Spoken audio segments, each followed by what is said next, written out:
Alphard dia? Mana? Alphard dia? Pak KL. Alphard KL? Kalau nak kena beritahu buah Zulung tu. Nak bang? Buah lagi? Oh? Buah lagi? Mas. Selamat hari kerja bang eh? Terima kasih. Okay. Ada 2 orang lagi kan? Ada? Dah lah. Ada dalam.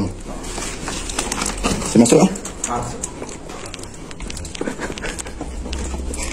Assalamualaikum. Kak. Okey. Selamat bekerja, bos bagi. Tapi kenapa 2 je? Ada 3 star. Yang tu tak apa kot. Tudung pin Sebab baru ke apa? Yang tudung pin tu baru, tak apa lah. Oh nanya. Apa dia bos?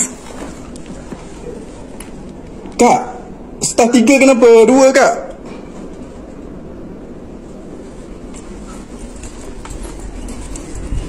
Janganlah majuk. Janganlah majuk. Selamat bekerja. Ada ucapan tak? Ha? Ada ucapan tak untuk bos? Tak tahu. Yang saya dah mati. Bos yang nak minta ni. Terima kasih je lah. Ini kalau cakap terima kasih je tak nak gaji ni. Okay bang. Dah cakap apa bos. Lama tak makan ayam bawang ni. Hei.